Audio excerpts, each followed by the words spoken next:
Wow, we're working on Halloween right now.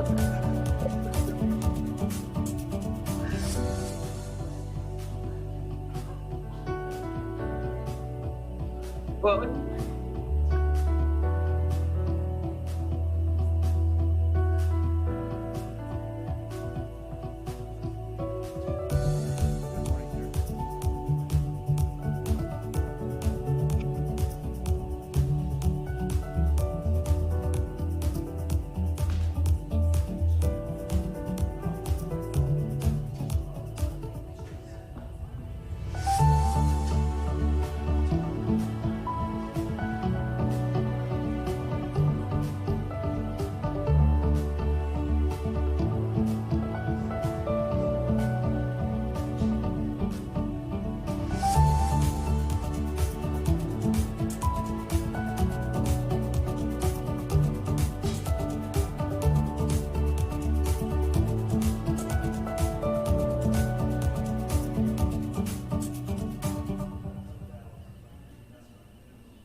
Welcome you to the board work session of the POA board today.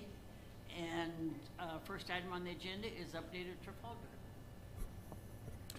So as a result of the flooding, we had some damage at the Trafalgar site. The crew has been working with ERM, our consulting company, to assess the best way to repair the damage. We've also been notified that ADQ is potentially coming out Monday to look at the damage and how we're going to repair it and so forth. So, you know, we had an abnormally large amount of rain in that area, and it did cause some washing out. So they're working to get that repaired as quickly as possible. So it's wash out rather than slide or anything like that? It's washout. Mm-hmm. Erosion, yeah. Erosion? Mm-hmm. Okay. The second item regarding the Highland Stump Dump, ADQ did officially give us notice that they're allowing us to reduce the footprint down to 7 acres, and the geosynthetic liner is on order. It should arrive towards the end of this month or the first part of next month, so we're moving along nicely on that project. Just a layman's question. In other words, I have no clue. Do we put that on, or does the company have to come out and do that? A company is doing that. You know, because we're going from 10 down to 7 acres, that should save us some money, but there are some fixed costs in there that don't change as a result of the footprint, but it should definitely help us out quite a bit. Any other questions on those two items? Tia? Okay. Regarding the October flood, just got off the phone with Mike and Keith. They gave us an update. The wall of honor is almost completely cleaned up at this point. Stony Kirk, they planned, that area was washed out. That's a boat landing. They hope to start working on that fairly soon. The dog park, the small section, is a completely gone. We're trying to determine exactly what the going forward strategy is. It may have to go into the 2020 budget because it probably makes no sense to rebuild in the exact same site because it could get washed out again. And it's not just the fencing is gone, the whole thing is obliterated. I mean, it's really took a major hit.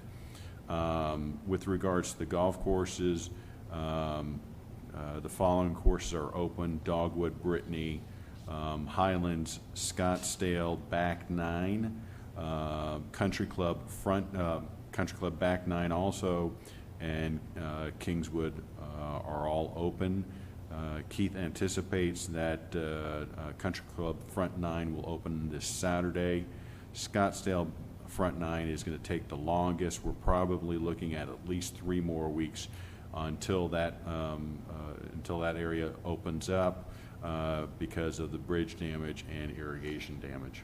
Whole number for the bridge. 2? Which one is that?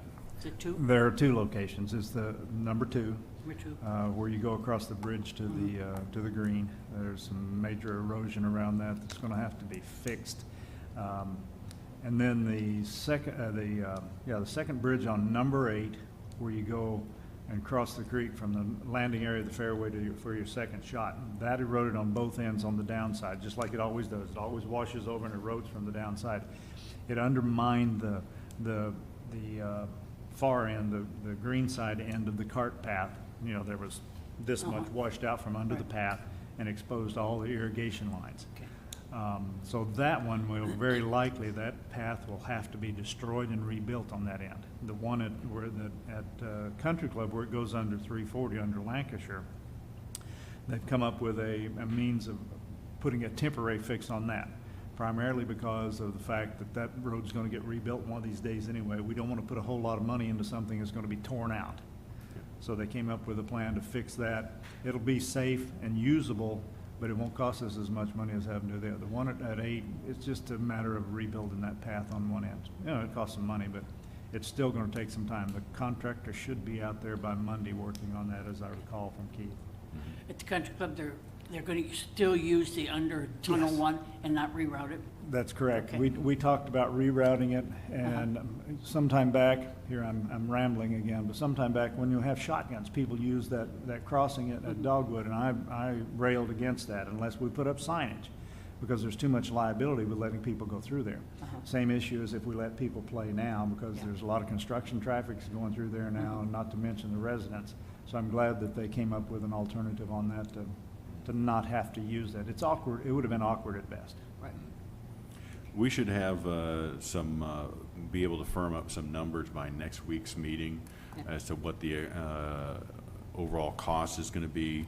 But right now, it's too fluid to really give you an idea. Don't know now. Definitely not as bad as some of the previous floods that we've experienced, but still it will be a substantial hit. And these are not going to be, since the majority of the work that has to be done is in flood zones, we won't be able to do any insurance claims.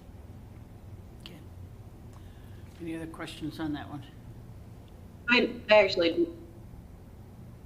I received a phone call from a member asking me something I'm not knowledgeable about at all, but it was in regards to the flow from Bentonville and all the building that they're doing, bringing more rainwater down to our area, and that they were asking if there was any legal ramifications of trying to find out if they're doing what they're doing correctly in other cities that are affecting us.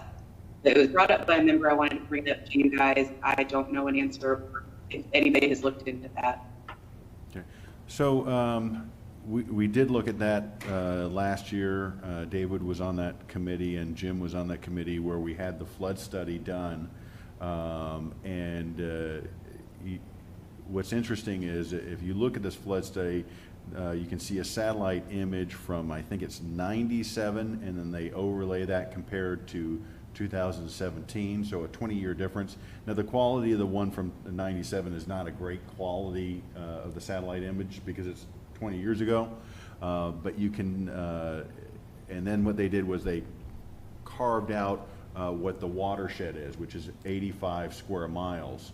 So on that 85 square miles, you can see the urbanization 97 compared to 2017, and it is tremendous.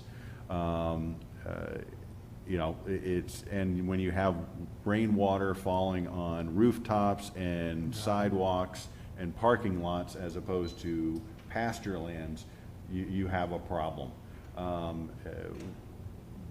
We did look into, you know, could you potentially go after a city, you know, upstream and so forth, and the advice that we were told was that's really hard to prove, and it's really hard to justify, and probably not worth the legal expense because of the unlikelihood of having a successful outcome. Any Yeah, comments? there's Doug? no way we could win that, or at least we'd wind up spending money for years and years and years and really not get anything out of it. Sadly, they haven't controlled development in that area, Tia, and that's the one that's hurting us. It's Centerton, Bentonville, North Bentonville, Rogers, Pea Ridge.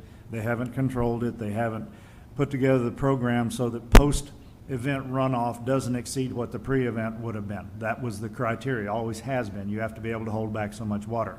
That hadn't been done because it was pretty much uncontrolled development in many of those cases, especially in the suburban areas. In the cities, they do a little better job of it, but all these developments outside, they just haven't done it. They're doing better now. If you look out at Centerton, you're starting to see some big storm retention and detention ponds and areas out there, but for years they didn't do it. And also, one of the major areas that we got hit was the dog park at Loch Lomond and also at Stony Kirk.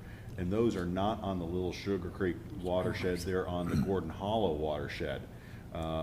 So that has nothing to do with Bentonville. And so it's just the extreme amount of rain. I live on Loch Lomond, and I can tell you, I went on my dock at about 11 and my shoes were barely getting wet, and by 3 my knees were getting wet.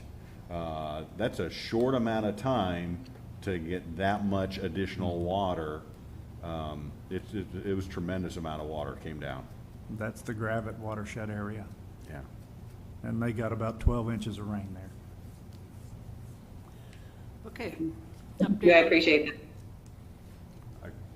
She said she appreciates it. Oh, okay. Okay, thank you. Okay. Update on the 2020 assessment. Gave a total of 55 speeches in about 30 days, and I want to compliment Ruth for attending about 50 of those. Fantastic, and I would like to thank board members. Many of you attended a large number of those meetings also. We had just over 1,500 total attendees. We were able to collect over 300 volunteers to make calls.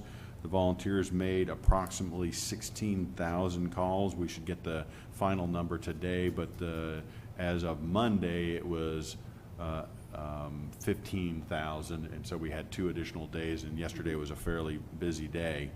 The video that we put together has been viewed just under 1,700 times, and as of just a few minutes ago, 16.2% of the vote had been cast. Based upon the timing of when the ballots went out and how they would have to be returned, my guess is that that is all online voting and no paper ballots, because the paper ballots are sent out on the 9th. U.S. mail, you get it several days later, then you decide to vote, and then you send it in, and it gets to TIE, the Inspectors of Election, and then they collect a number of them, and then they process them. So chances are hardly any of those, the 16.2, include paper ballots. So I would say that within the next week, you'll start seeing the paper ballots start impacting that percentage, and we'll start seeing that percentage goes up. We had tracked the day-to-day number of votes cast in 16, but we can't find that data. So off of memory, I would say that I think we're ahead of 2016, but I'm not 100% positive. I think we are ahead, but not positive. Just for clarification, I've had several people ask, the ballot, paper ballot does not come to Bella Vista. No, it Does not come we to don't us. touch it at all. The elections committee does not touch it at all. It goes to the inspectors of election. They handle it. They are a third party. They are indifferent. And we will know nothing until the 19th. The only thing that we know, and everybody knows this, and you can see it when you cast your vote, and if you keep your passcode, you can go back in and you can see, you can't re-vote, but you can see the amount of people that have cast a vote, but you can't see how they have voted. So nobody knows any of that. I personally will be on pins and needles until November 19th. Yeah, because I've been asked by several people that how do they get the job of counting the ballots, and I said, you don't. You don't. There is no It job. Yeah. So, Apply to It's- TIE. yeah. That way, it's a third party, that way we are arm's length. Could you imagine an elections committee counting potentially 20,000 ballots? Boy, the degree of error could be a lot of hiding each head. You'd be recounting for a long time, wouldn't you? Yeah. So- What's interesting is we switched over to TIE in 2016, and the elections committee at that time, Buddy was in charge of it, and we got 100 ballots, and we marked those. We did a test run. We marked those. At that time, it was for the board election, and we voted them, and then we tracked, and we also intentionally made errors on the sample ballots. TIE got it 100% right. The number of ballots that we cast online, and the number we cast them online, and we also sent them in versus paper. They got it 100% right, and everyone where the ballot was marked incorrectly, they nailed it across the board. It was very, very impressive. Good. So that's my update. Okay. And Doug was asked to give an update regarding our lawsuits. Yes. Yeah, so as the board recalls, there are two separate lawsuits that are going on right now, the federal case and then the state case. In the federal case, that's where Philadelphia Insurance has sued us in federal court, where they believe they have a better chance of winning. We have filed a motion to dismiss in the federal case, and the hearing on that is November 12th of this year. And this year is relevant to the state case, so I'll give you an update on that. But so we're on the federal case. We'll have a hearing coming up on November 19th. The state case is where we call that the Macomber case. They're the lead plaintiffs in the case, and there's a tentative trial date scheduled for April of 2021. Again, that's tentative. But that just tells you how far out the state court is before they're hearing jury trials on these types of things. But as you can see, I've got a large list of the things that are taking place in the case, discovery requests from all the plaintiffs and the defendants. So in the state case, as you know, we've cross-claimed, the POA is cross-claimed against 4 other cross-defendants, Brown's Tree Care, BTS Equipment, Thomas Fredericks, and then Blue Mountain Storage. And so, like I mentioned, we're still in the discovery phase with all of those people. The plaintiffs filed a second amended complaint, so every time they amend their complaint, we have to answer, and every single one of these defendants have to answer, and then we have to review those to make sure that we're not missing anything. So they filed a second amended complaint about 3 weeks ago, and we had to answer that yesterday, which we did. And as that goes on, we're continuing to field discovery requests from every party and answering those, and then getting discovery requests from the other parties that are giving those to us. So it's going to be a long process in the state case. Hopefully I'll have some more information on the federal case middle of November, but the state case is going to take some time to go through. Any questions on that? No. No questions on that? Cleared up, okay. Before we go to open forum, is there anything else that anybody has? Let's go to open forum. No one? No one wants to talk to us. Sorry to hear that. Okay, if not, announcements. Thursday of next week at 6 o'clock, the boardroom is a regular meeting. The GM meeting is November 7th at 9 o'clock, and that will be here at the Country Club. The board work session, we will present the budget on Thursday, November 14th at 6 o'clock at Reardon Hall. So that's a change of location and a change of date for November work session. Actually, 2 changes. It moves up a week. And the special meeting for the election is November 19th on a Tuesday at 6 o'clock at Reardon Hall.